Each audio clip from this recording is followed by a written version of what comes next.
Então, 17 de agosto de 2021, 7h41 da manhã, a gente vai falar sobre natureza jurídica constitutiva do lançamento.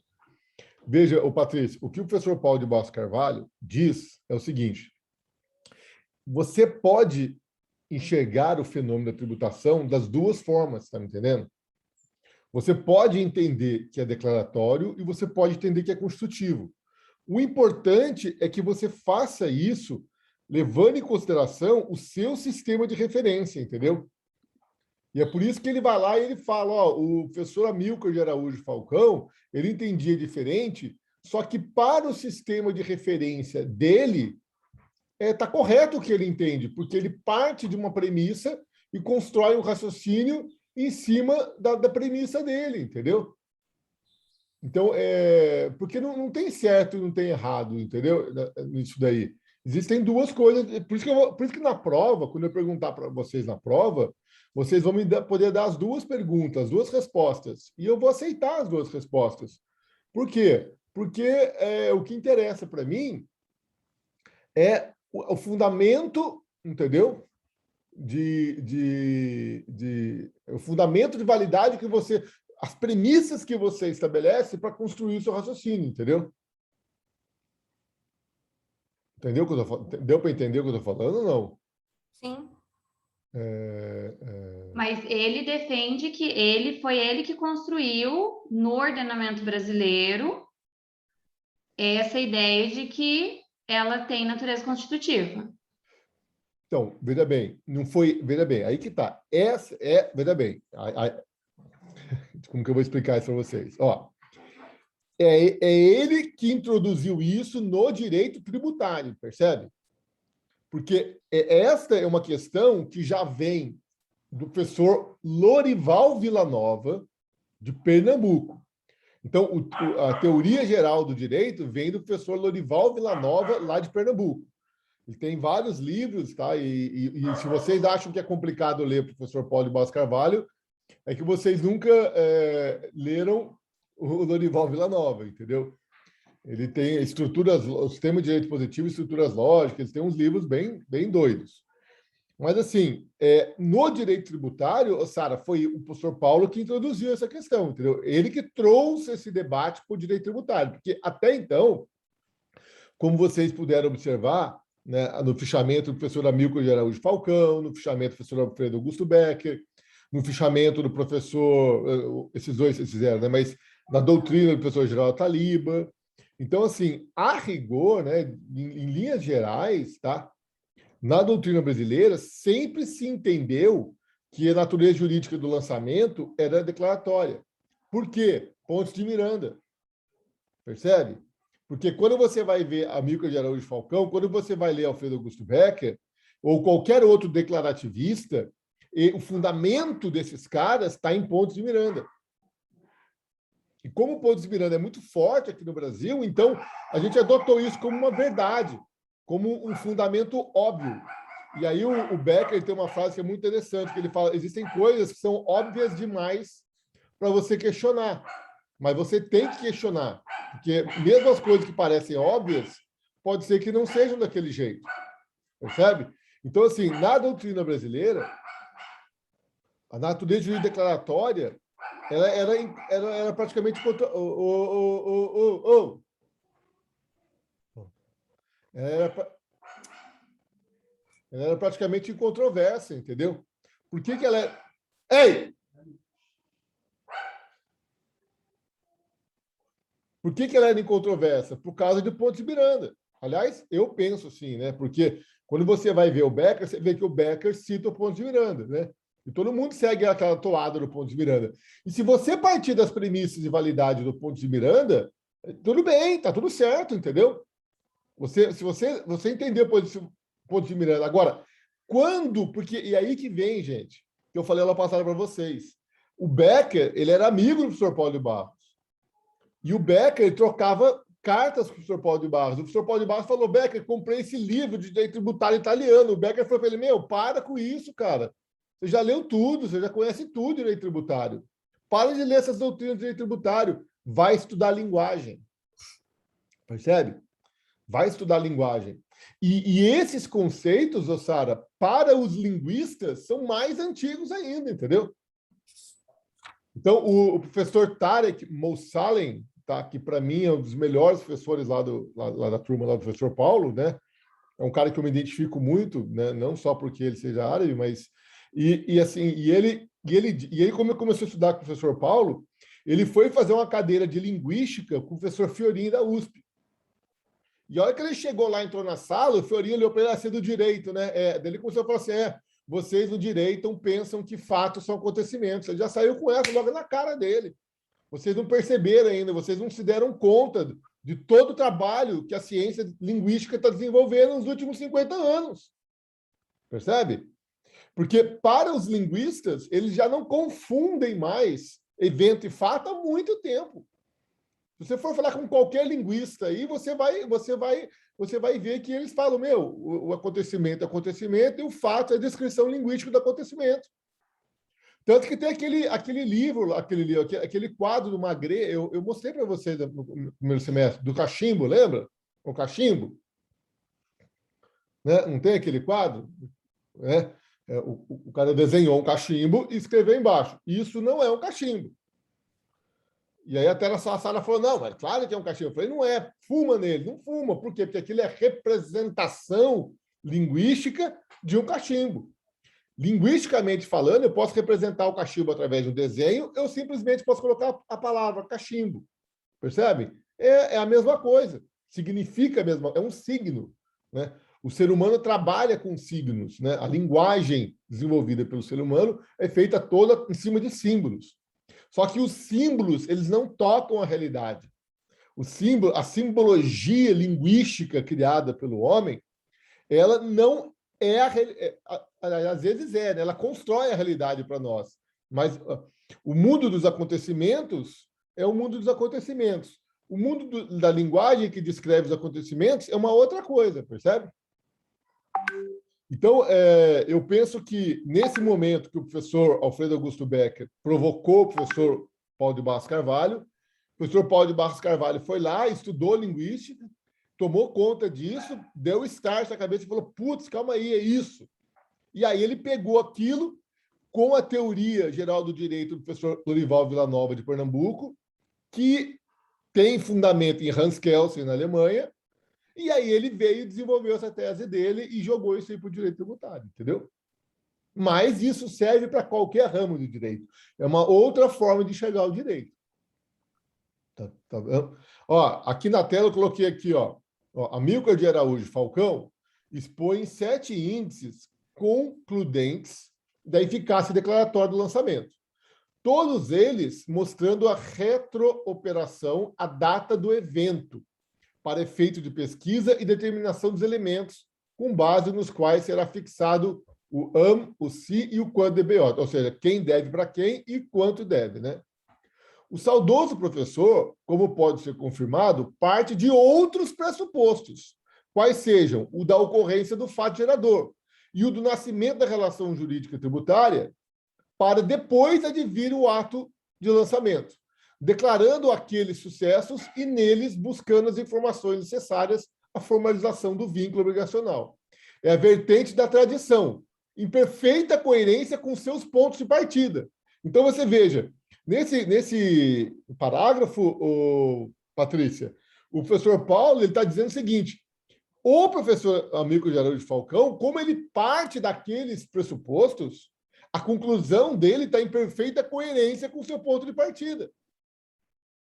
Percebe? Só que se você chegar para o professor Amílcar de Araújo Falcão e falar para ele que o direito é linguagem, então que o direito se manifesta somente pela linguagem, então o direito pode ser reduzido à linguagem, ele vai falar para você que está errado, ele vai falar para você que não.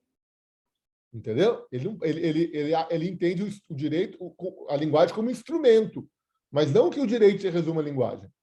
Percebe? Então, partindo daqueles pressupostos do professor Amílcar de Araújo Falcão, realmente os 7 índices que ele coloca são concludentes, entendeu? Agora, ele, professor Paulo de Barros Carvalho, depois da leitura dos livros lá indicados, né, pelo professor Alfredo Augusto Becker, aí ele chega a outras conclusões, percebe? Por isso que não existe certo e nem errado. Existem teorias. Gente, o mundo é explicado pela ciência através de teorias, não é? E eu pergunto para vocês, as teorias estão certas ou erradas? Depende. Depende do quê? Depende da forma que você vai aplicar cada uma. Tem para É, todos os gostos. Essa é a magia do direito, né? não é do direito, é da ciência, Patrícia.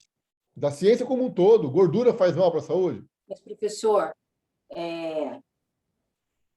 como o direito ele tem que estar de forma clara e comprovada, dentro de tudo isso que eu li, a forma... Só um segundinho, só.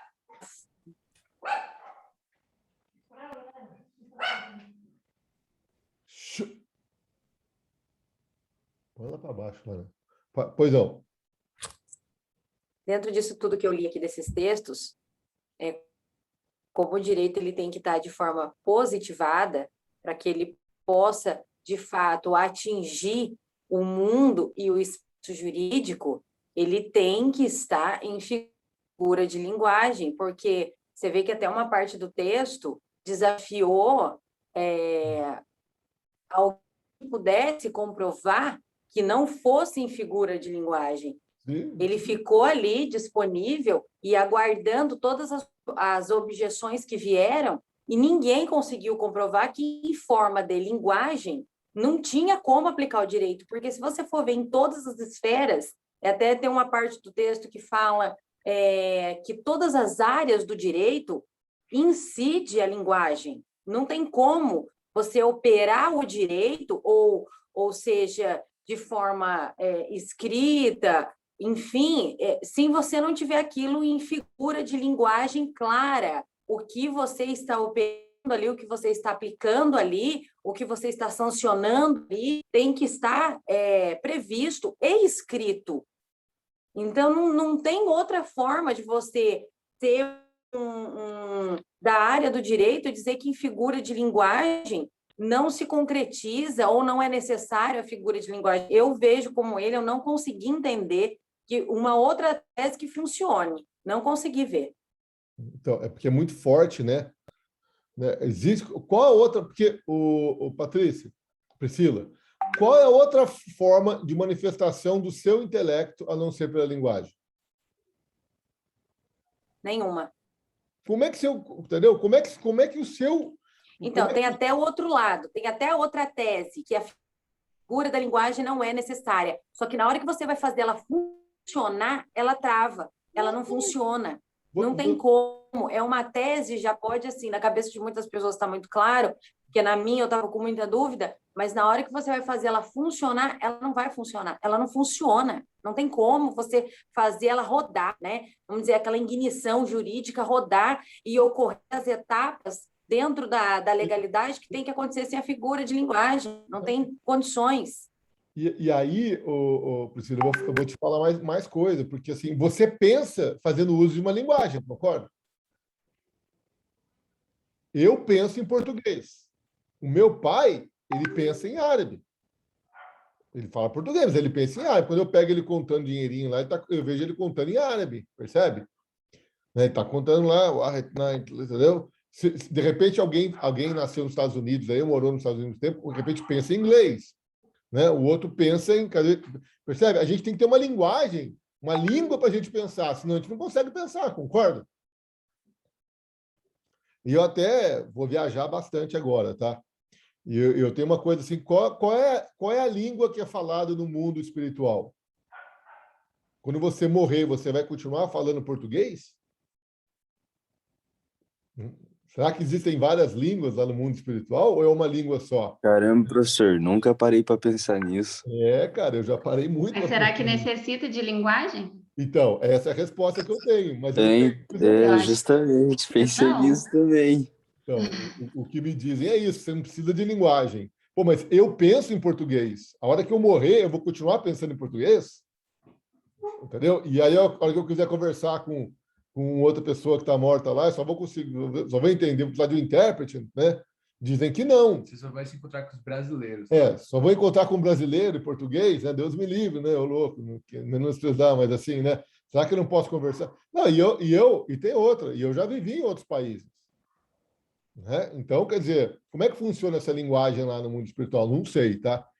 O que me dizem, Renan, é que realmente lá não precisa de linguagem. Lá se fala a linguagem do amor, né? Que vem do coração, que você pensa, né?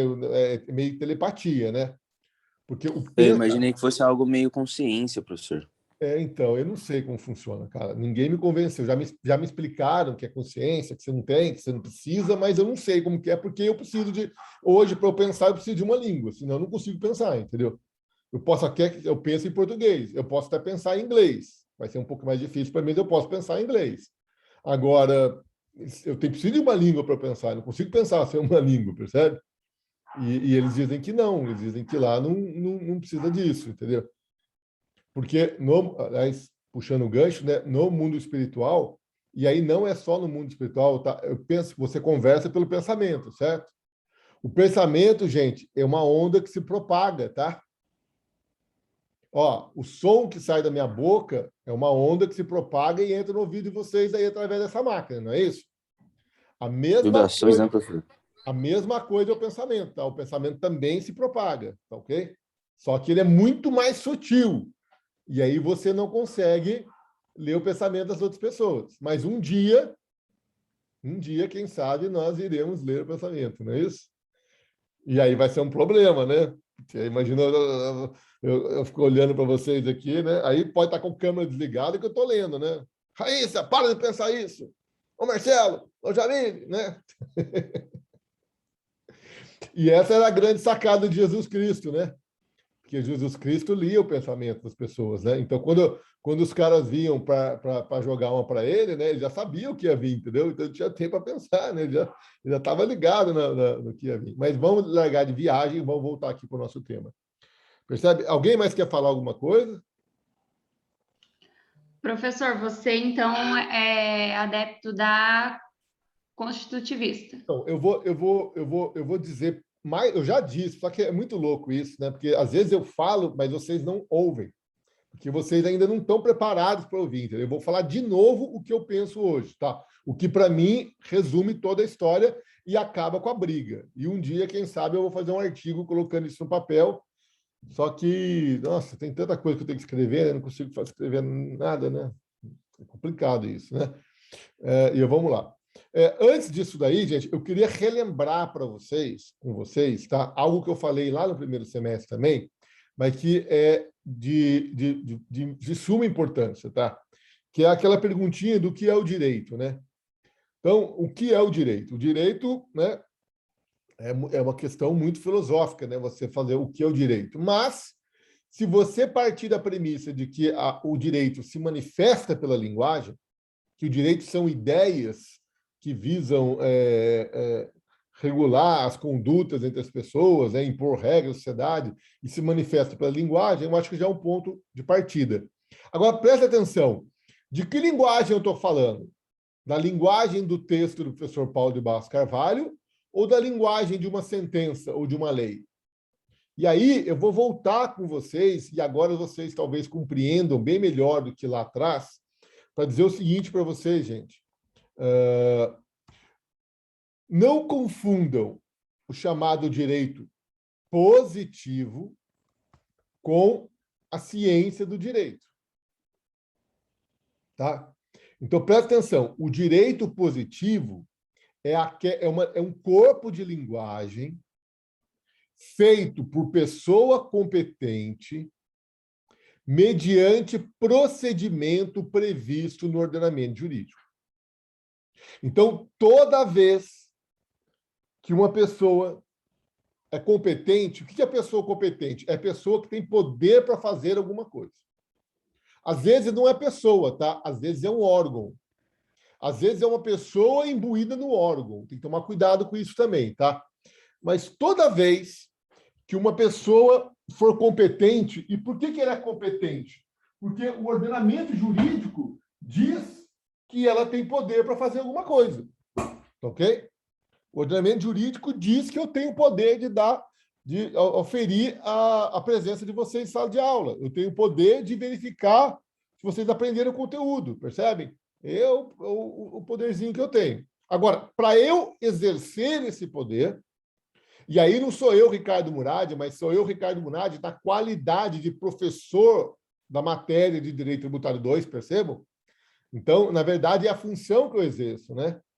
Então, eu sou pessoa competente para oferir a presença de vocês e para verificar se vocês aprenderam.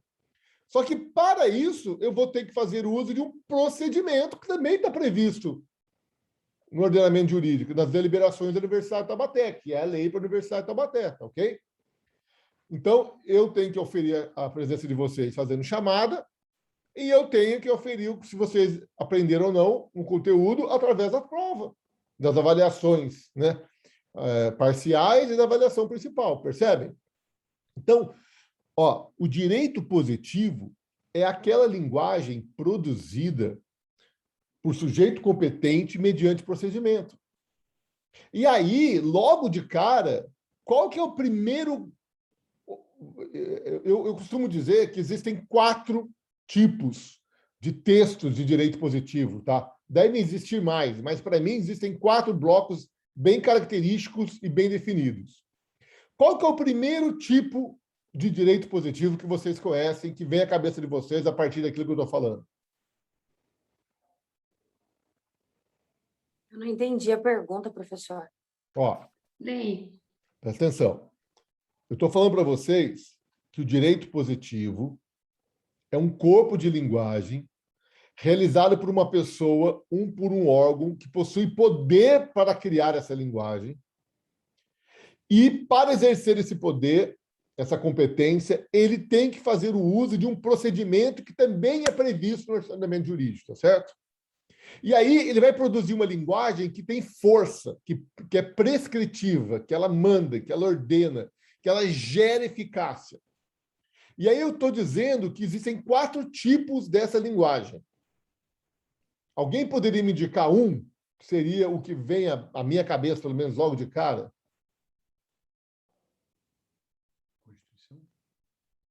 O universitário aqui falou para mim aqui, a Constituição.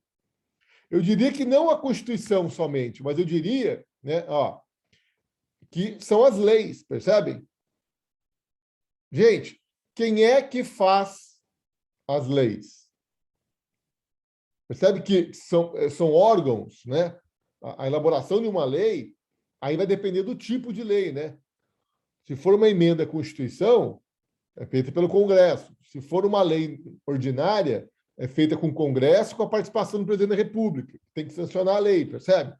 Mas, vejam, existem pessoas credenciadas pelo sistema, pelo próprio ordenamento jurídico, que têm poder para criar leis. E, para criar essas leis, eles têm que fazer uso dos procedimentos legislativos previstos no próprio ordenamento jurídico. Tanto é que, se uma lei for criada em desobediência aos procedimentos legislativos, essa lei vai ser considerada inconstitucional, não é isso? Não tem?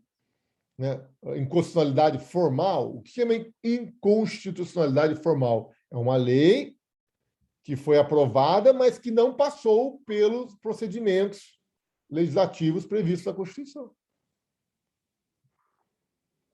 Gente, nós temos ou não temos que obedecer à lei?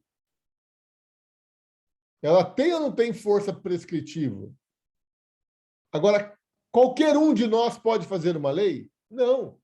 Melhor, né? Nenhum de nós pode fazer uma lei. Por que nenhum de nós pode fazer uma lei? Porque nenhum de nós é credenciado no sistema para tanto, percebem?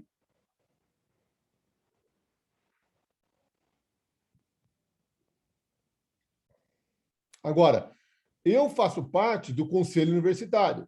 O Conselho Universitário, aquele órgão, tem competência para emitir deliberações, que são um tipo de lei para a universidade.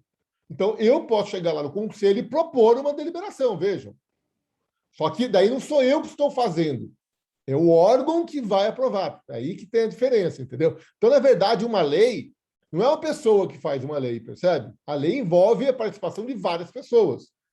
Tá? São vários órgãos que atuam e fazendo uso de um procedimento, produzem a lei. E a lei tem que ser obedecida. Por favor, senhores, outro tipo de direito positivo.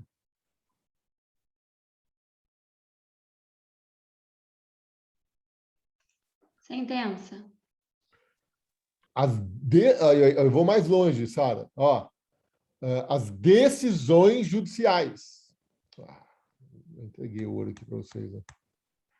As decisões judiciais. Perfeito. Toda decisão judicial é um texto de direito positivo. Eu tenho que obedecer. Qualquer pessoa pode proferir uma decisão judicial? Não. Somente as pessoas credenciadas, são juízes, né? E olha, quando chega no tribunal, não é nem um juiz, né? Aí quem profere a decisão no tribunal é um acórdão da 10ª Câmara de Direito Privado, percebe? Que daí é o órgão. E, aliás, aqui em Taubaté também, quando tem a decisão não é do juiz João, não é do juiz Alberto. A decisão é do juízo da 1ª Vara Civil da Comarca de Taubaté, ou da 3ª Vara Criminal da Comarca de Taubaté, percebe? Quem profere a decisão não é a pessoa, juiz. É o órgão que ele está imbuído ali. Porque quando um juiz é empossado, ele vai assumir um cargo, percebe? Por isso que eu acho sacanagem quando o cara fala o juiz João Alfredo, né, deu uma decisão. Eu acho que tem que falar, o juiz da 12ª Vara da Comarca tal deu decisão, tá bom. Porque é o juízo a decisão. Tanto é que se o juiz sair de férias, vai entrar outro no lugar dele. E o outro pode dar decisão. Já aconteceu isso comigo. Tinha um processo super complicado que o juiz levou de cabo a rabo. Na hora de dar a sentença, ele se afastou, entrou outro juiz, deu a sentença no lugar dele. Tá certo? Vamos lá. Outro corpo de linguagem de força prescritiva que é direito positivo. Ato normativo. Não, o ato normativo. Porque o que é um ato normativo? Um ato prescritivo da administração pública. Um ato administrativo. Tá? Os atos administrativos são direito positivo. Uma multa de trânsito, um lançamento tributário, né? Uma decisão do diretor da universidade, da faculdade de Direito, né? Uma decisão da CETESB lá no processo administrativo, ambiental, percebe? Né? Uma decisão administrativa que nomeia uma pessoa para exercer um cargo de confiança. Uma decisão de... Professor, o IPTU em si é um direito positivo, né? Não, veja bem, o IPTU é um crédito tributário que é produzido através de um ato administrativo que nós chamamos de lançamento, lembra? Tudo bem? Então, nós temos os atos administrativos. Eu acabei de colocar mais um para a minha lista. Estava na minha cara todos esses anos e eu não vi, cara. Como a gente é burrinho, né? A gente é bem fraquinho, né?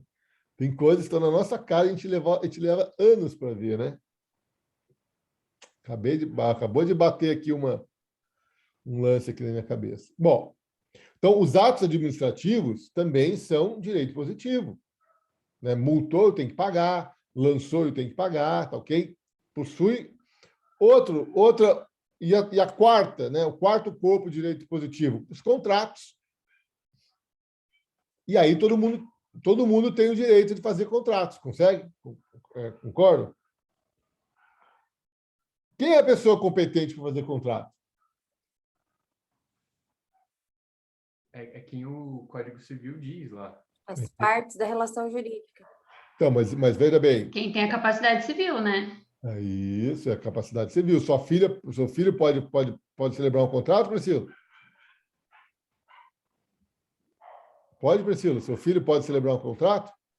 Não, porque não tem idade para isso, percebe? Então, para celebrar contratos, nós precisamos ter capacidade civil, né? Está lá no Código Civil, lá a disciplina, quem tem capacidade para celebrar contratos. Percebe? E aí, a hora que celebra o contrato faz vira lei entre as partes. Você ouviu essa expressão, né? Por que o contrato vira lei entre as partes? Porque o contrato é direito positivo. Agora, veja, o contrato tem que ser procedimento, hein? Tem contratos que o procedimento é livre, né? Agora, tem contratos que não. Por exemplo, para transferir a propriedade, não basta um instrumento particular. Eu preciso de uma escritura, percebe? Se eu não fizer a escritura, eu não transfiro a propriedade. Só para os bancos. Os bancos podem. Os bancos podem quase tudo nesse país. Por todo direito positivo, ele vem acompanhado de uma obrigação. O direito positivo, Priscila, ele é uma linguagem prescritiva, percebe? Ele ordena, ele gera efeito, ele produz consequências jurídicas nas vidas das pessoas. Se você assina um contrato de locação de imóvel e você não paga o aluguel, aquilo vai te gerar uma consequência jurídica. Se você assina um contrato de locação e a casa não está apta para você morar, aquilo vai gerar consequências jurídicas, percebe? Então, todos esses textos de direito positivo aqui, eles geram consequências jurídicas.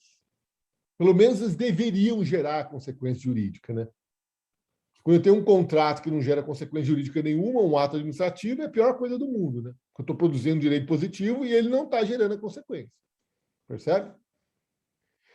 E por que eu estou retornando esse... Qual que é positivo e não gera consequência, professor? Não sei, às vezes você faz um contrato com uma pessoa, a pessoa não paga o contrato e... Percebe? Sei lá, eu acho que tem que gerar, mas sei lá, podemos... Sei lá, às vezes tem decisão judicial que... Você já viu aquela expressão? Você vai ganhar, mas você não vai levar? Né? Às vezes você entra com uma ação condenatória, a pessoa é condenada, só que você acaba não recebendo nada, porque a pessoa não tem como te pagar. Bom, gerou uma consequência, ela está condenada, né?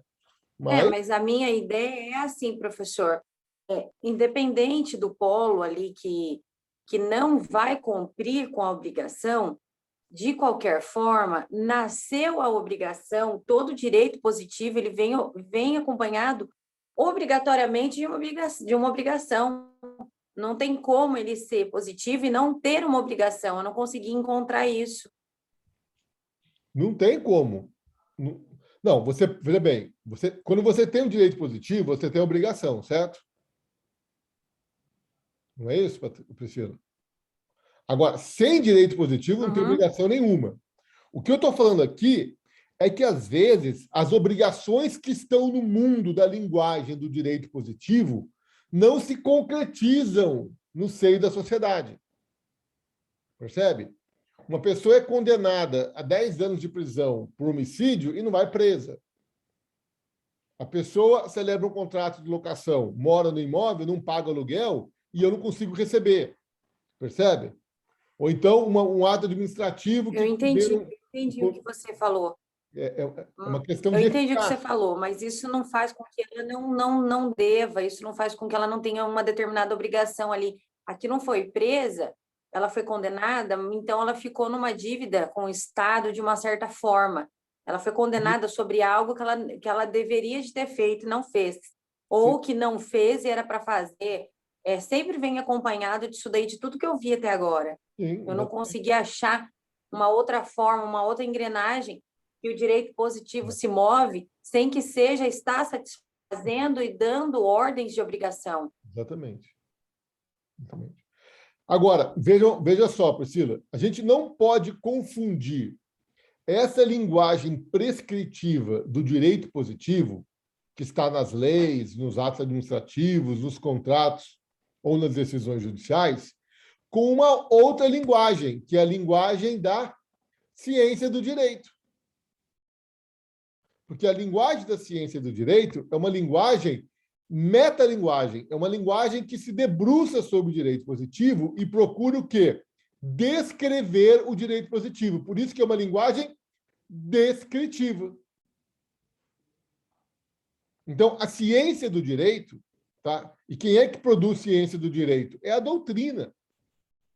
Tá? A ciência do direito, produzido pela doutrina, o que ela faz? Ela descreve o direito como o direito deveria ser para aquele autor. Fala, Sara.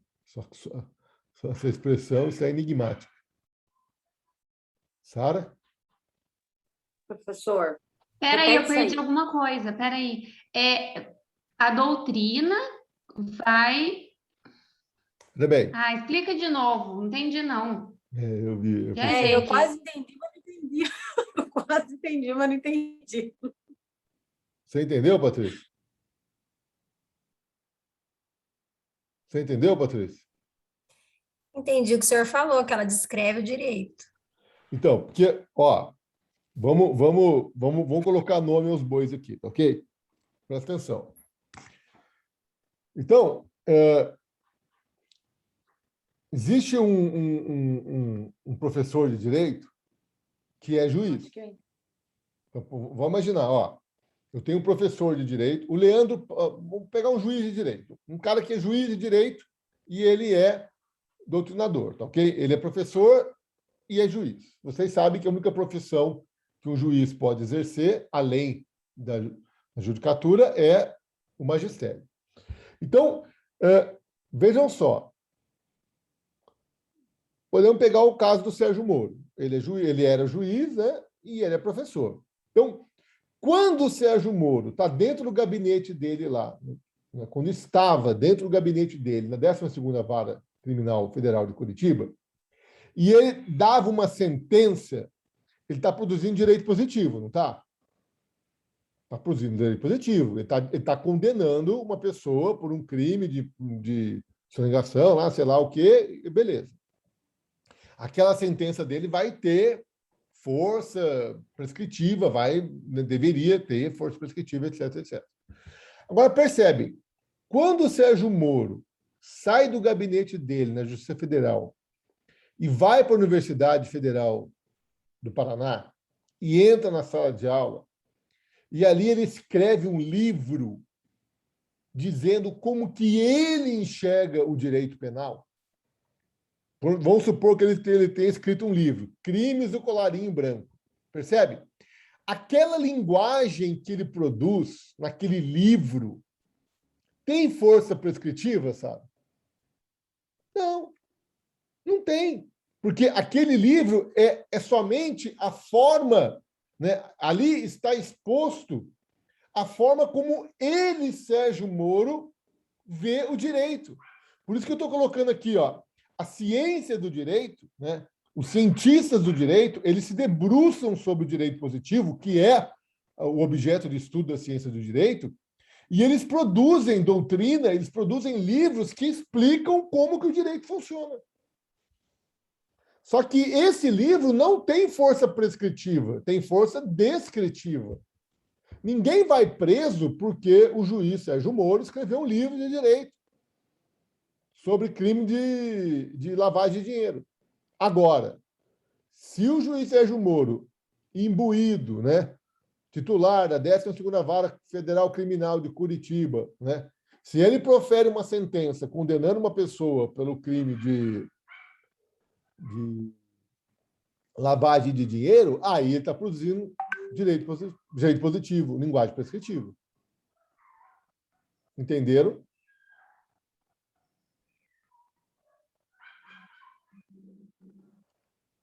É que nem o médico, gente. Se for parar para pensar, né? O médico, né, quando ele escreve sobre uma doença, ele produz ciência, medicina, né? Agora, de repente, quando ele está lá operando a pessoa, ele tá executando a medicina, né? Ele está exercitando a medicina. Uma coisa é exercitar a medicina, outra coisa é escrever sobre como o corpo humano se comporta, né?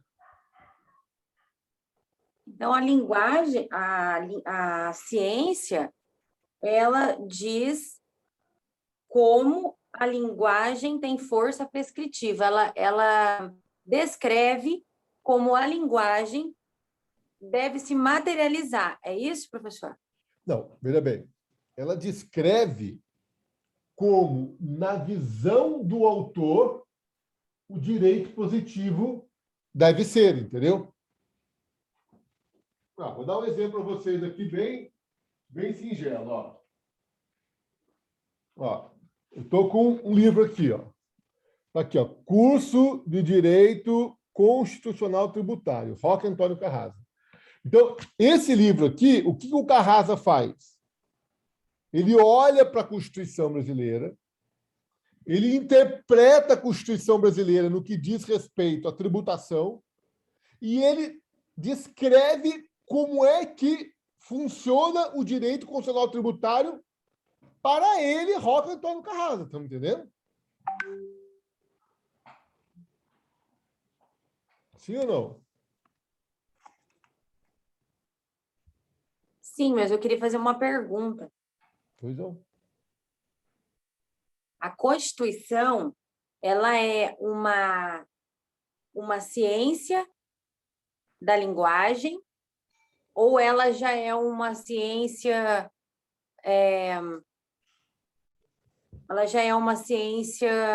É direito positivo. taxativa? Ou é direito positivo? Positivada já.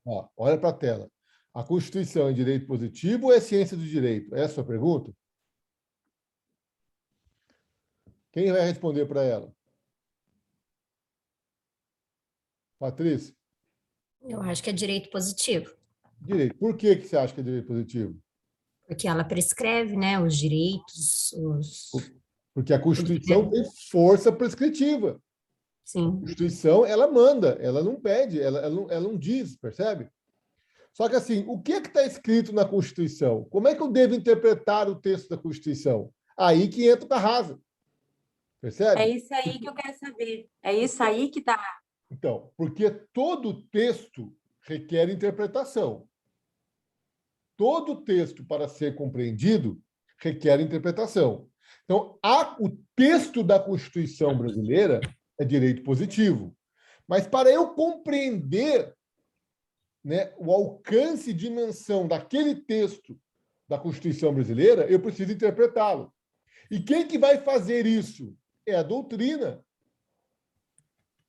E como que a doutrina faz isso? Expedindo um outro corpo de linguagem, mas de força descritiva, explicando como é que o direito positivo funciona. Sueli, se tiver um chazinho, mostra para mim, por favor. Não sei se eu dou um silêncio aí. Não, obrigado. Entendeu? Professor, aí se tiver divergência, os tribunais também vão interpretar e a interpretação deles passarão a ser, por exemplo, casamento era entre homem e mulher, 126 era aquela interpretação. Hoje, quando você lê, a interpretação já é outra. Não entende-se mais que é só homem e mulher. Aqui, eu tenho aqui, Sara, curso de Direito Tributário, Constituição e Código Tributário, da professora Regina Helena Costa. Será que tudo que está escrito aqui está escrito aqui? Será que os dois concordam em tudo? Provavelmente não. Existem pontos que a Regina, isso para mim é assim, isso para o Carrasa é assado. Veja, a partir da mesma linguagem prescritiva do direito positivo, a partir do mesmo texto de lei, no caso a Constituição, dois doutrinadores vão criar entendimentos distintos. Tudo bem? Entendeu, Priscila? E aí, professor. E aí, quem vai resolver a questão, quem vai resolver a parada é o Poder Judiciário. E é por isso que nós dizemos que o Poder Judiciário está no centro do direito, do sistema jurídico. Porque a última palavra sempre é do Poder Judiciário. Mais importante do que a norma diz é o que... Os tribunais dizem que a norma diz, exatamente. Mas é mais importante do que aquilo que está escrito na lei, é aquilo que os tribunais entendem que está escrito, é a interpretação, porque, em última análise, são eles que vão aplicar a lei. Porque a lei não se aplica sozinha. Nós já vamos voltar nisso. Peço licença para vocês, tá, gente? Estou fazendo toda essa volta de novo, porque eu quero fixar bem os conceitos para vocês, tá ok?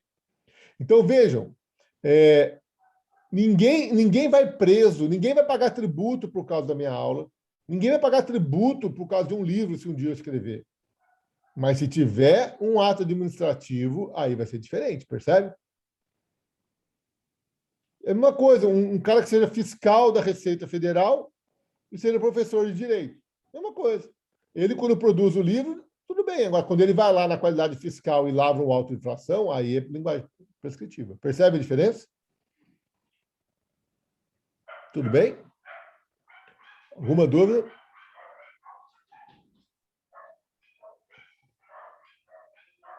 Eu fechei a porta aqui. Eu percebi que você fechou a porta.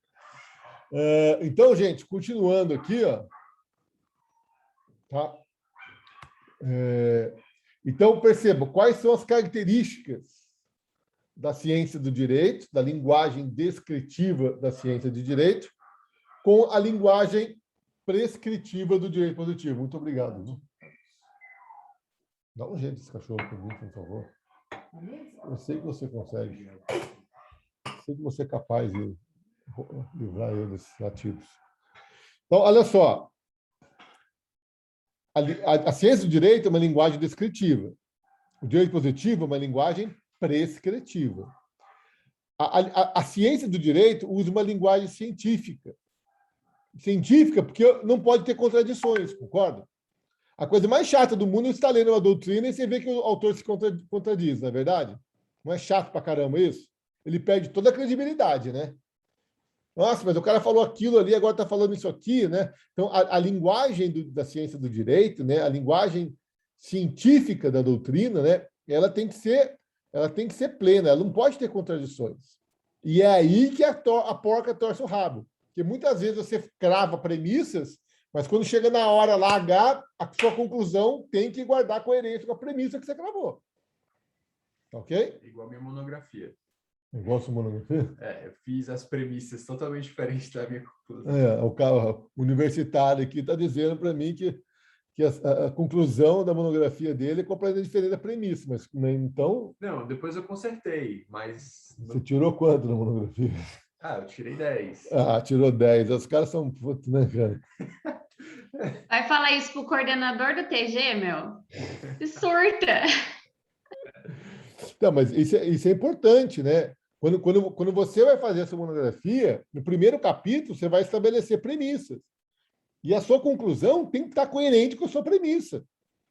Né? Porque se você começar falando assim, olha, um homem não pode tirar a vida de outro homem, porque isso, além de jurídico, é moral, isso é sobrenatural, porque quem criou a vida foi Deus e só Deus pode tirar a vida. Aí você vem com esse discurso. Aí chega no final lá e fala assim, não, mas calma aí, se o cara esfaquear o Bolsonaro, tem que morrer mesmo. Aí acabou, cara. Quer dizer, percebe? Não tem coerência no seu discurso. Professor, mas você pensa o sofrimento do aluno. A gente tem que escolher o tema. Aí tá, a Alessandra já falou que nós temos que pesquisar se o tema tem material. Não vai adiantar depois chegar lá na frente e falar, não tem material. Tem que já olhar. Aí tá, eu pego um livro, aí eu olho lá na biblioteca da Unital, vejo que tem esses 4 livros aí que o senhor pediu pra gente ler, né? Tem. Aí eu começo a ler um, escrevo lá não sei quanto, aí depois vem o outro. Eu vou ficar com cara de paçoca, né? Aí tem que... Não vai, porque assim, a monografia é tranquilo, você vai desenvolver um trabalho, monografia, você vai descrever alguma coisa do direito, entendeu? E às vezes você pode também inquirir, entendeu? A ciência do direito, muitas vezes ela é cutucadora, sabe? Ela é inquisidora, ela é provocativa, ela é persuasiva. Porque, gente, quem produz... Olha o que eu vou dizer para vocês agora. Vocês concordam comigo que quem produz ciência do direito, produz a ciência do direito para influenciar aquele que produz o direito positivo? Sacaram? É isso. Porque como o direito é fruto do intelecto humano, então quem produz ciência do direito, no fundo, está produzindo aquela ciência do direito para motivar o direito positivo. Percebem? Porque o que ele quer é convencer o direito positivo. Eu lembro que, antes do Código Civil Novo, né, o Código de Processo Civil Novo, saiu uma lei que alterava a execução civil, tá ok? Aí, quando saiu a lei que alterava a execução civil, eu li aquela lei e fiquei com muitas dúvidas. Aí eu te falei, bom, tem que comprar um livro da doutrina. Daí eu comprei um livro do professor Humberto Teodoro Júnior que explicava aquela lei, percebe? Aí eu entrei como execução e o juiz deu um despacho que era contrário ao que o professor Humberto tinha falado, entendeu? Aí o que eu fiz? Eu pedi uma reconsideração e pá, joguei na cara do juiz, ó, conforme o doutor Humberto fala, entendeu? Aí ele olhou e falou, não, é verdade, tem razão. Aí o cara reconsiderou, percebe? Ou então ele pode falar, não, isso aí, eu não adoto essa teoria. E segue a teoria que ele adota, percebe? Porque quando você vê decisões judiciais, e eu vou falar daqui a pouco sobre isso, as decisões judiciais, elas não são fundamentadas somente na lei. Elas também se fundamentam na doutrina, e isso é muito doido. Ou na jurisprudência. Aquela lei daquela atriz lá, da Carolina Dickmann, quando ocorreu, tudo que ocorreu com ela, não existia uma lei certa para aquilo ali. Foi de tanto que começou a ser debatido dentro das faculdades de direito, começou a se falar tanto na mídia, aí eles viram a necessidade de, então, estar incluindo de uma forma exclusiva aquela conduta ilícita. E aí surgiu a Lei Carolina Dickmann, que leva o nome dela, né? Porque veja bem, Priscila, quem é que tem que fazer o direito positivo? Quem é que tem que fazer as leis? A gente fala, quem faz a lei é o Poder Legislativo, mas para pensar. Quem é que pode fazer um bom Código de Processo Civil? São aqueles deputados que estão lá no Congresso, que nem sabem o que é processo civil? Não, quem Por tem isso capacidade... que fica essas leis Frankenstein aí, porque... Exatamente. Quem tem capacidade para fazer isso um bom Código de Processo Civil são os cientistas do direito processual civil. E é assim que foi feito. Esse novo Código de Processo Civil, ele foi feito por uma comissão de vários professores de direito processual civil. E eles fizeram outro projeto, mandaram aprovar no Senado, e eles falaram, numa palestra na faculdade, que quando o projeto foi para a Câmara dos Deputados, aí, nossa senhora, virou um Frankenstein. Percebe? Porque daí começa a vir emenda de tudo quanto é jeito, os bancos pagando os deputados para jogar coisa lá, que, entendeu? É assim, cada um puxa a cordinha para o seu lado, as igrejas puxando por lado delas, e por aí vai. Percebe? Então, e isso daí, gente, daí você cai no mito da democracia, né? Será que é democracia, assim, né? É muito louca essa conversa, tá? Isso daí... E tá muito louca essa conversa da democracia, né? Tá um negócio muito esquisito. Mas o Bolsonaro vai dar com os burros, não. Já estou convencido disso, já me convenci. Ele vai tentar dar um golpezinho dele, ele vai se lascar.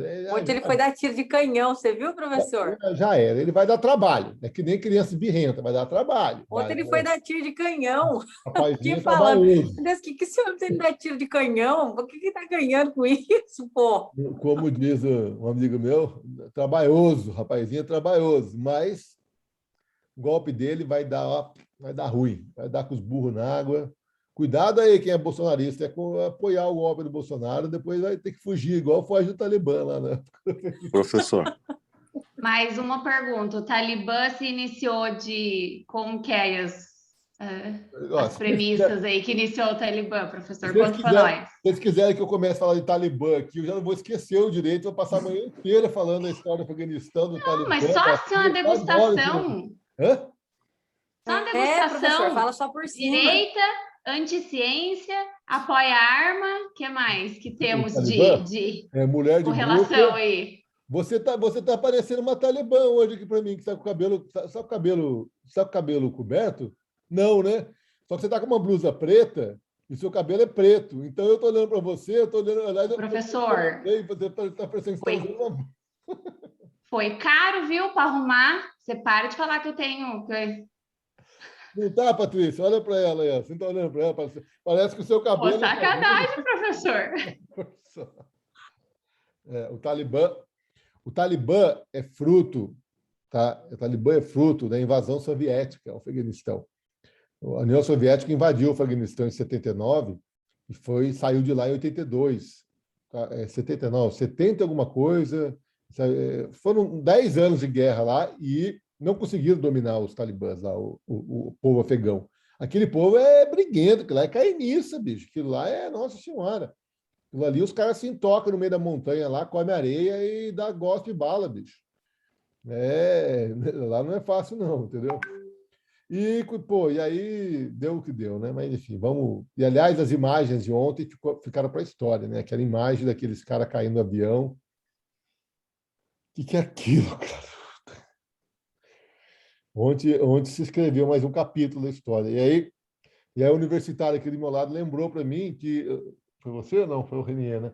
Que lá nos 11 de setembro foi a mesma coisa, né? Os caras se jogando em cima do prédio, né?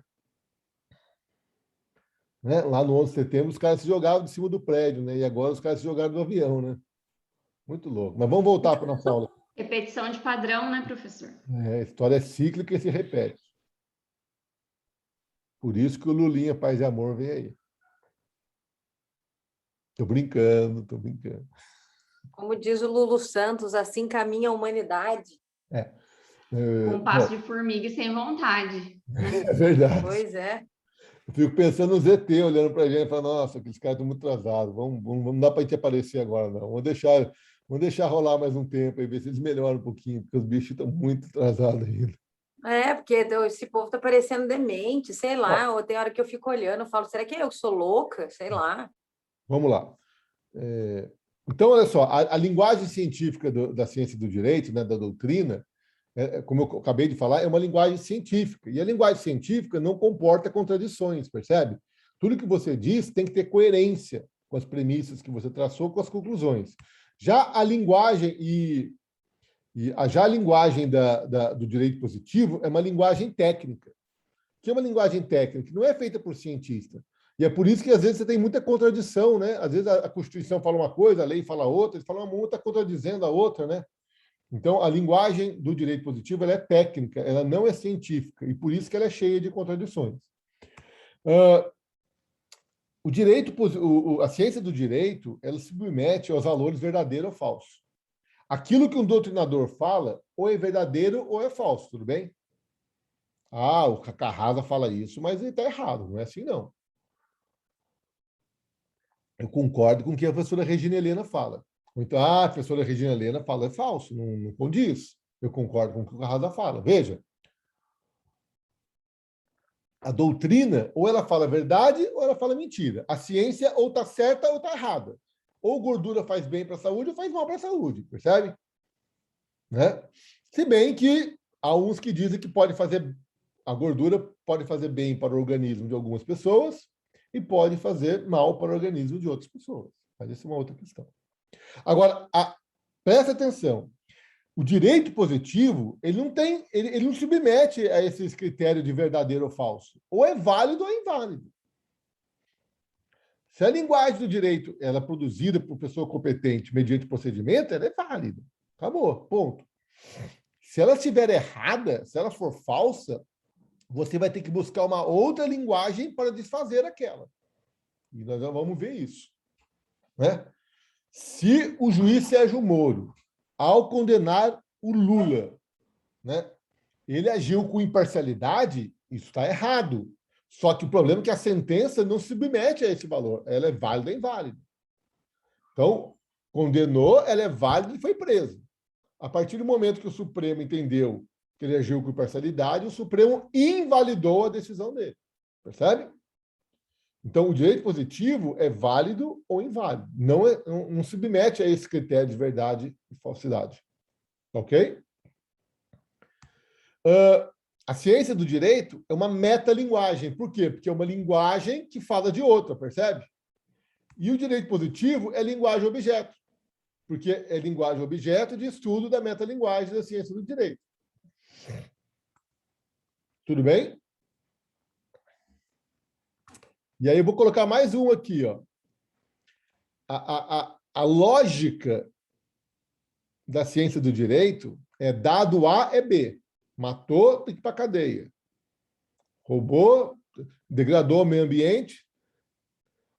Agora, a lógica do direito positivo é a lógica deôntica, que é o que o professor Paulo fala, que é o dever ser. Ela diz como que as coisas devem ser. Alguma dúvida sobre isso, gente? Vocês estão lembrados que eu falei disso lá no começo do ano para vocês?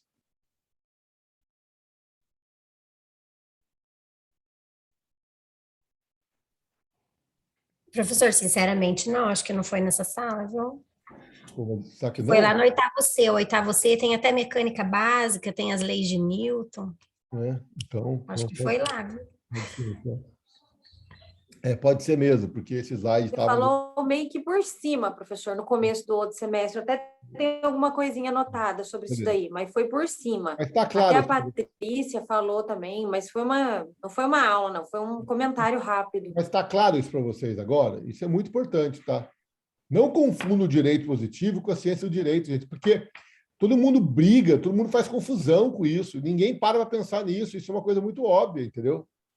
Você tem que parar e pensar o que é ciência do direito e o que é direito positivo. São dois corpos de linguagem diferentes, com funções diferentes, com características diferentes, percebe? Professor, Oi. Então esse debate aí do lançamento e da constitutividade, ele está na esfera da doutrina, porque se você levar ele para o lado do direito positivo, só tem eficácia a partir do lançamento. Então, presta atenção. Olha só. A ciência do direito não tem que descrever o direito positivo? Então, os declarativistas, como é que eles descrevem o direito positivo na dinâmica, não na estática, percebe? E aí eu volto no Alfredo Augusto Becker, né? Porque na estática é fácil, você olha lá a lei. Agora, a dinâmica, né, do direito, aí que entra a questão. Porque o direito posto em movimento.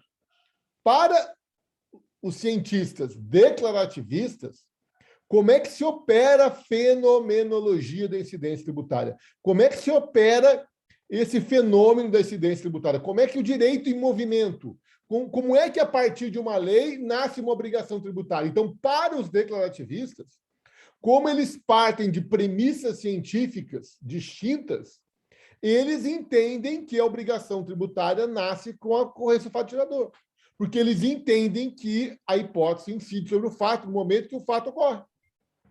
Aliás, eles entendem que fato é acontecimento, percebe? Já começa daí.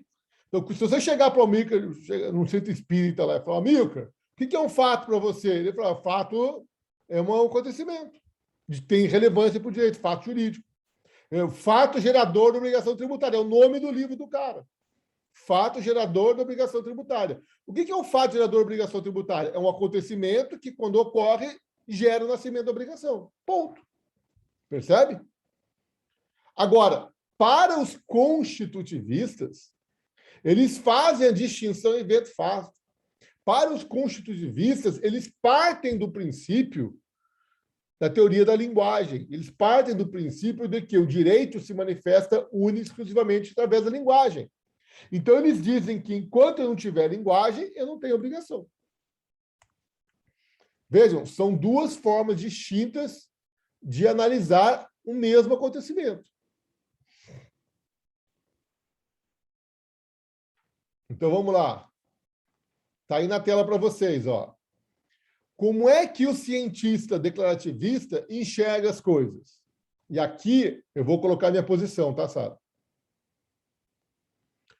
Então, para o declarativista, com a ocorrência do fato gerador, existe a incidência da hipótese sobre o fato e nasce a obrigação. E essa obrigação, ela será, num momento posterior, descrita num documento, aliás, prescrita num documento chamado crédito tributário. Então, a obrigação nasce com a incidência da hipótese sobre o fato. Só que, num segundo momento, esse fato gerador vai ser descrito por uma pessoa competente mediante o procedimento e vai ser produzido um documento que descreve o fato gerador e prescreve a obrigação. Só que esse documento apenas declara algo que já existia. Tudo bem para vocês? Certo, gente? Ou não? Então, olha só. No momento em que ocorre o fato gerador, a hipótese incide sobre o fato e gera obrigação. No segundo momento, uma pessoa competente, mediante procedimento, vai aplicar o direito. E como é que ela aplica o direito? Ela descreve a ocorrência do fato gerador e prescreve a obrigação tributária. E esse documento, que é fruto desse ato de aplicação do direito, que descreve o fato gerador e prescreve a obrigação tributária, nada mais é do que o crédito. Então, isso está no Código Tributário Nacional, Priscila. O Código Tributário Nacional ele fala com todas as letras, artigo 113. A obrigação tributária nasce com o fato gerador. E no momento seguinte é produzido o crédito. Percebe? Você pode repetir, professor, por favor, o código? Artigo 113. Patrícia, leia aí para a gente aí, você que está lendo o código aí. Vamos ver se eu acertei o artigo dessa vez. A obrigação tributária é principal ou acessória. Continua? Sim? A obrigação principal surge com a ocorrência do fato gerador. Tem por objeto o pagamento de tributo ou penalidade pecuniária e extingue-se juntamente com o crédito dela decorrente. Aí, ó. O crédito é decorrente, olha para a tela, ó, o crédito é decorrente da obrigação tributária que surge com o fato gerador. Acabou. Percebe? O código ele fala isso. O crédito é decorrente da obrigação tributária que surge com o fato gerador. Se o crédito decorre da obrigação tributária que surge com o fato gerador, então a natureza jurídica do crédito é declaratória. Porque a obrigação já existia. Tá certo? Está errado o código falar isso? Eu penso que não. Agora, olha aqui para a tela. Ó. Ó o pulinho de mágica que eu vou dar aqui na tela. Ó. Presta atenção. Essa incidência e essa obrigação que estão lá no código nada mais é do que uma ficção jurídica que está no mundo das ideias, gente. Essa é a grande sacada daqueles que aplicam a teoria da linguagem. Eles falam, olha, eu concordo, o código fala realmente, está certo, o código fala, olha, a obrigação surge com o fato gerador, fruto da incidência da hipótese. Só que daí o cara vem e fala, meu, mas eu nunca vi nada incidir, porque aqui eu não tenho linguagem, o direito só se manifesta pela linguagem. Então, na verdade, quando o código diz que a obrigação nasce com a ocorrência do fato gerador, o que o código está criando é uma ficção jurídica. O código está querendo que a norma jurídica criada pelo homem tenha a mesma força daquela norma da física criada por Deus, cujo consequente ocorre independente da vontade humana. E não é assim que observa as coisas do mundo. Você passa no sinal vermelho. Se o sujeito competente, mediante procedimento, não lavrar a multa, que infração que você cometeu, percebe? Ah, não, você cometeu. A conduta ilícita você praticou. Só que você não vai ter a consequência dessa conduta ilícita. Por quê? Porque a norma jurídica produzida pelo homem, para ser aplicada, precisa de uma outra linguagem do homem. Lembra da aula passada? Essa que é a sacada, entendeu, Sara? Então, o meu posicionamento é o seguinte. Eu acredito que o direito trabalha com essa ficção jurídica, tá vendo? O direito, ele diz que a obrigação nasce com a ocorrência do fato gerador. O direito, a lei, ela quer que a obrigação nasça. E ela trabalha com essa ficção. Só que quando eu observo o direito positivo, eu verifico que, se não tiver uma linguagem de direito positivo, criando o crédito, eu não tenho obrigação nenhuma. Essa obrigação fica no mundo das ideias, fica no mundo da ficção. Como todo ramo do direito, né, professor? Como toda e qualquer obrigação do direito. Como todo ramo do direito funciona dessa forma. Tudo que está ali já previsto em lei está no mundo fático, está no mundo das hipóteses. Só vai, de fato, incidir a obrigação depois do agente ou da figura aqui dada fé do fato ocorrido no mundo jurídico. Se à noite eu pegar o universitário que está do meu lado, né, levantar ele da cama, né, levar ele no terreno aqui do lado de casa, dar finda a ele, enterrar ele lá. Amanhã o cara constrói uma casa em cima de onde ele está enterrado. Eu vou ser condenado?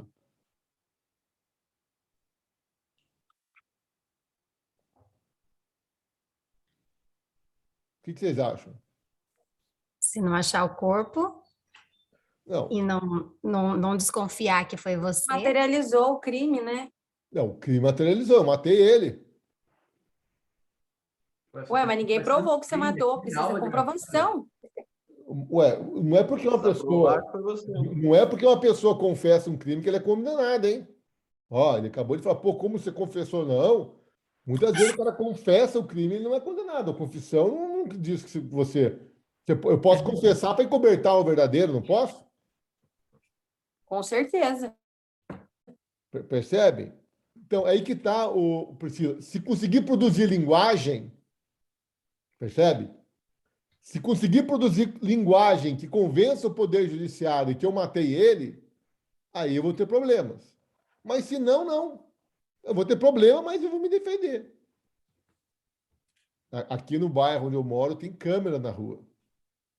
Aí a maldita da câmera filma, percebe? Filma eu dando uma chave nele assim, pá, pá, e arrastando o rapazinho até que ele falece. E aí eu arrasto ele pelo pé, o sangue escorrendo. Ô, louco, cara, tanto que isso? Né? Você acha que vai ser tão fácil Você assim? gosta de filme de terror, né, professor? Tenho certeza. Então, aí percebem? Então, se tiver linguagem para descrever o que eu fiz, aí talvez eu sofra as consequências. Mas se não tiver linguagem, já era. Percebe? Que nem aquela mulher que matou o marido e esquartejou ele e colocou ele dentro das malas, lembra? Aquele cara lá do tempero, né? Sei lá. Elise Matsunaga. Isso, você não lembra? Ela rodou por quê? Ela rodou porque tinha câmera no elevador. Aí parecia a mulher toda esbaforida, arrastando aquelas malas. Imagina que loucura. Mas vamos imaginar que não tivessem aquilo, tá? Talvez não conseguisse produzir uma linguagem que incriminasse ela. Estão entendendo? Isso ocorre a todo momento, gente. O direito ocorre assim. Tá? A todo momento isso está acontecendo. Dúvidas? Bom, então vamos falar de coisas novas, né? Porque hoje eu só estou repetindo, né? Tá. E aí, pessoal, veja só.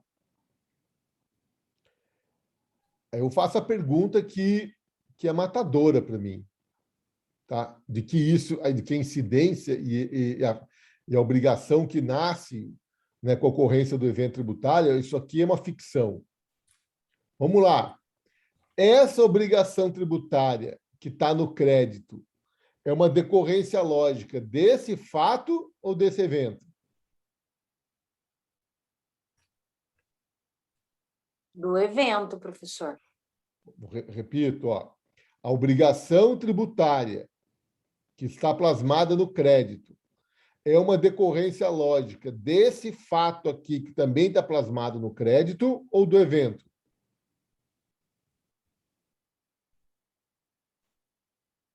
Professor, se a gente tratar o evento como um acontecimento extramundo jurídico, e depois da figura, então, vamos dizer ali, da figura competente da pessoa flagrada no delito, aí passa a ser um fato jurídico. Aí, sim, ele passa a fazer parte do direito. Então, se a gente for falar da questão que está positivada ali no papel, é a consequência de um evento que se tornou fato jurídico. Não. Se você falar para mim que o fato jurídico decorre do evento, tudo bem. Se você falar para mim que o fato jurídico decorre do evento, é uma coisa. Agora, essa obrigação tributária que está aqui, ela decorre desse fato. Então, eu vou dar um exemplo para você, Priscila. Ó. Que decorre do fato que era um evento, professor. De qualquer forma, você não consegue excluir o evento da questão. Não sei. Não sei. Não sei. Não deveria. Então, me fala um que você excluiu o evento da questão. Me mostra um. É muito simples. Eu passo um sinal amarelo, certo? Não um sinal vermelho, mas o guarda é o meu desafeto, e ele vai lá e fala que eu passei um sinal vermelho e me multa.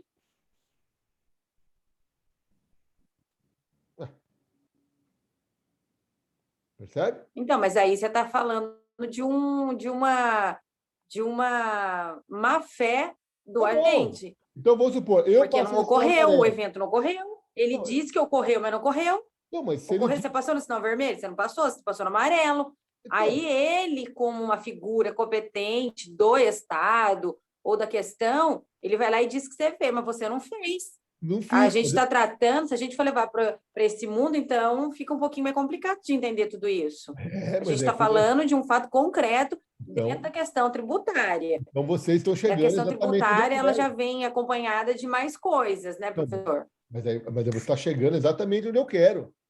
Porque o que importa para o direito não é o evento, o que importa para o direito é o fato jurídico.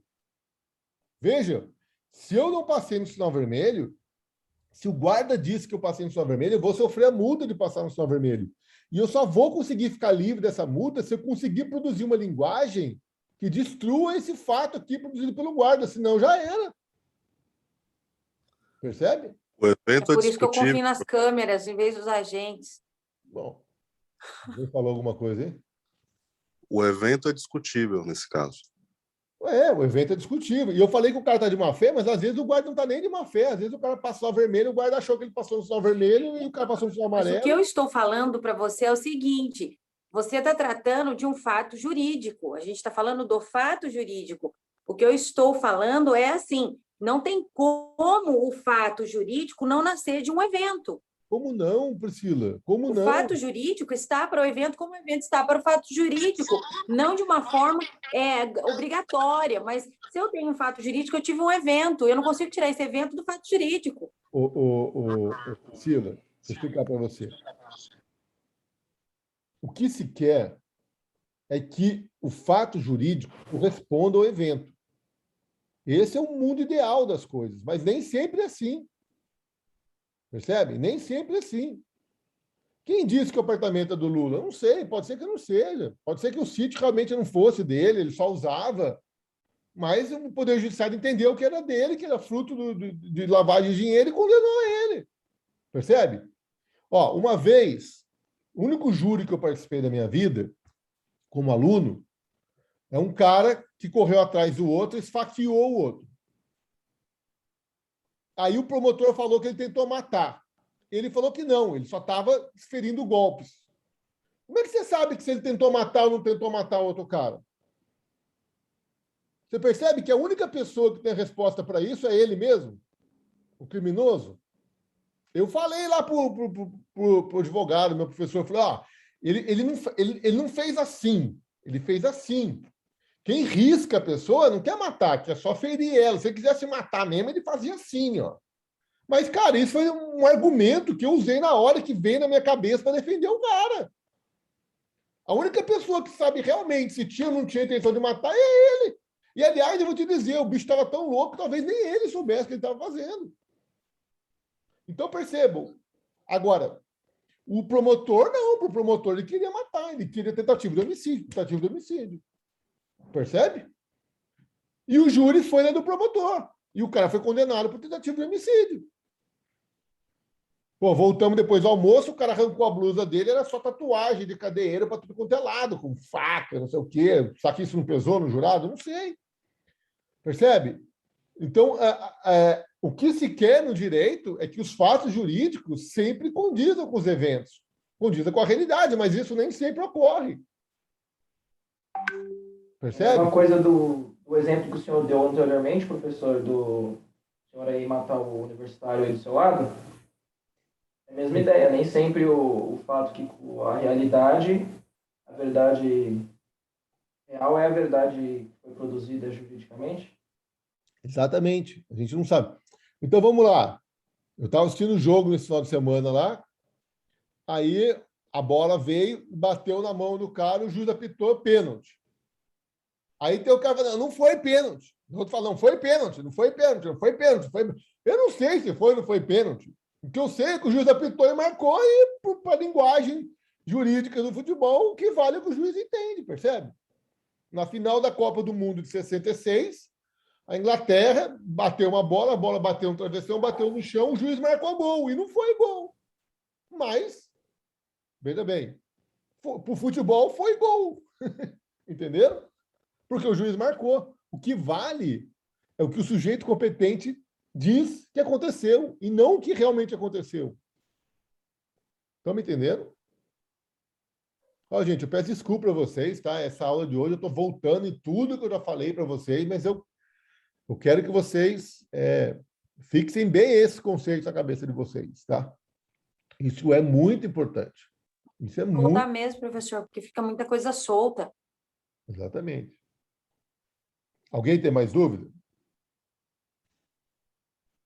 Porque, então, para mim, ó, voltando à pergunta da sala, ó, a obrigação tributária prescrita no crédito tributário é uma decorrência lógica do fato jurídico tributário, descrito no crédito, e não do evento.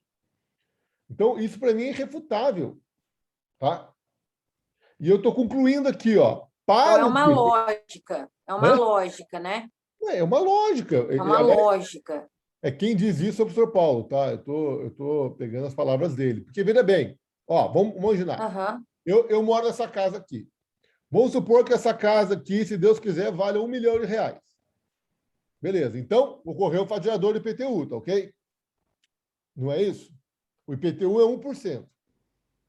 Se a casa vale R$1 milhão, eu teria que pagar R$10 mil de IPTU, não é assim? Está acompanhando, Priscila? Uhum. Ó, presta atenção, ó. Evento, fato gerador do IPTU. Eu sou dono dessa casa aqui, essa casa vale R$1 milhão. Nasceu a obrigação, eu tenho que pagar R$10 mil de IPTU, não é isso? Só que, quando vem o carnezinho de IPTU aqui para mim, o carnezinho de IPTU avaliou a minha casa em R$500 mil. Quanto que eu tenho que pagar de IPTU? R$5 mil. Percebem? Ó, a minha casa vale R$1 milhão. Mas no carnê de IPTU, quando vem a descrição da minha casa, a minha casa foi avaliada no carnê de IPTU em R$500 mil. Se a minha casa foi avaliada no carnê de IPTU em R$500 mil, então a obrigação que está no carnê de IPTU para eu pagar é de R$5 mil, não pode ser de 10, concorda comigo? Se a alíquota de IPTU é 1% e a base de cálculo é 500 mil, eu tenho que pagar 5 mil. Se o carnê de IPTU avaliar minha casa em 500 mil e me impor R$10 mil para pagar IPTU, sendo que a alíquota é de 1%, eu vou falar que esse crédito, esse lançamento é inválido. Eu vou dizer que ele está errado. Ele tem que ser invalidado. Porque se minha casa vale 500 mil, 1% de 500 mil é 5 mil.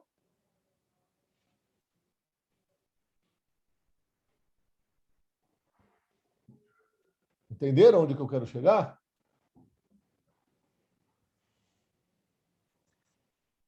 Minha casa vale R$1 milhão. Eu sei disso. Mas para o cadastro da prefeitura, ela está avaliada em 500 mil. Se para o cadastro da prefeitura está avaliada em 500 mil e se a alíquota é de 1%, se o fato jurídico tributário é que eu, Ricardo Murad, tenho que pagar IPTU porque eu sou dono dessa casa avaliada em 500 mil, a obrigação tem que ser 1% do valor da avaliação da casa. Eu vou pagar 5 mil e acabou. Se o lançamento vier me cobrando 10 mil, eu vou dizer que ele é inválido, eu vou anular esse lançamento. Porque 1% de 500 mil é 5 mil, não são 10 mil. São 5 mil, não são 10 mil. Agora, se o fato jurídico tributário falar que a minha casa vale 1,5 milhão, aí ele vai me pôr uma obrigação de pagar 15 mil de IPTU. E aí eu falo, mas pelo amor de Deus, a minha casa não vale 1,5 milhão, minha casa vale 1 milhão. Então, eu que corro atrás para produzir uma linguagem para destruir isso daqui, porque assim, enquanto eu não fizer isso, já era. Por exemplo, tem um cliente meu que ele tem uma garagem, um apartamento que a prefeitura de Taubaté avaliou em R$100 mil. Não é Vinda Paulista? Uma garagem num prédio em Taubaté avaliada em R$150 mil. Onde é que existe isso? Tem que pagar R$150 mil uma vaga de garagem em Taubaté? Não vale. Vale 20, 30 mil, no máximo. Mas a prefeitura avaliou em 150 mil. E o cara está pagando IPTU em cima de 150 mil. O que você tem que fazer? Você tem que produzir uma linguagem, chamar um corretor de imóvel, mandar avaliar, e ele vai, 2, 3 corretores vai avaliar, vai dizer que vale 30 mil, vai levar para a prefeitura. Se a prefeitura não mudar, você vai no judiciário. Para destruir aquela linguagem, percebe?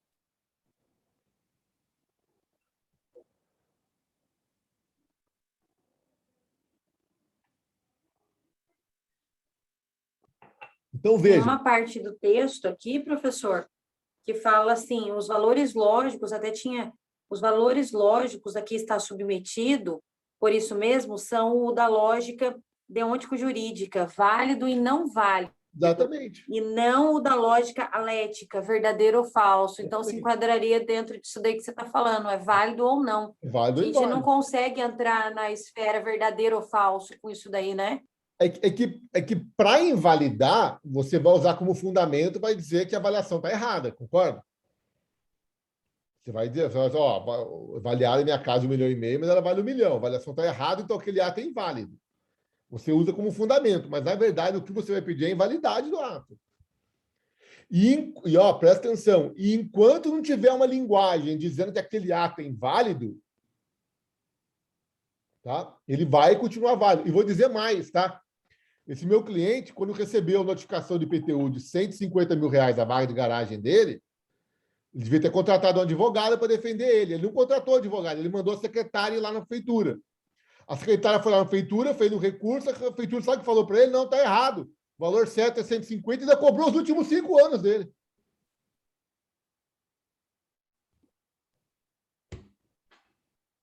Eu falei para ela, você levou uma avaliação? Não. Eu falei, então... Ela falou, não, doutor, isso aí não dá para brigar, não. Vai brigar, a gente vai perder. Eu falei, não. É que, com devido respeito, a senhora é secretária, a senhora não é advogada. Então, você tentou fazer, você fez, beleza, mas é o trabalho para um advogado fazer, percebe? Quer dizer, o que estava ruim ficou pior, né? É o barato que sai caro. É o barato que sai caro. O problema é quando você contrata um advogado, né? Paga para o advogado e ele faz besteira. Aí, falar para você, aí é difícil, viu? Aí é difícil. Mas é difícil mesmo, né, professor? Depois que foi gerado, a gente está com uma questão aqui também. Passou o drone, né, aqui em Caçapava, e aí pegou qualquer coisa, pegou beiral, pegou tudo. Então. Aí uma das casas, a quantidade de beiral tem que tirar. E o engenheiro fez toda a documentação. Agora tá parado na prefeitura. A moça falou, eu não sei como que eu faço isso. Porque tinha um documento antigo, o drone, e agora esse documento novo que o engenheiro fez. Eu não sei o que eu falei, minha filha, se você não sabe, eu que não sei, eu sei que trabalha na prefeitura, resolve isso aí, minha filha. Percebe? É tudo linguagem. Eles têm que mandar o fiscal aí, Sara. Então, é que tem que ir da fé aí, que realmente é geral. Pandemia, né? Aí tudo agora é pandemia, né? Só com fiscal. Agora, quando é assim, eles enviam um fiscal para comprovar que aquilo ali é removível, né? Vamos dizer assim, não faz parte ali da construção como uma parte física mesmo, de concreto, vamos dizer assim.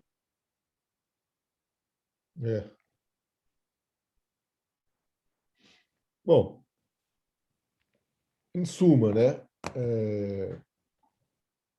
A questão é essa, né? É tudo linguagem, né? Então, você tem a linguagem do projeto que você aprovou na prefeitura, depois tem uma linguagem produzida pelo drone e agora tem a linguagem que o seu engenheiro produziu, entendeu? E aí você vai discutir em cima da linguagem. Beleza? Dúvidas? Vamos tomar um café? Cansado, está cansativa a aula hoje, né? Vamos tomar um cafezinho, né, para acordar, e a gente volta daqui a pouco. Valeu, pessoal.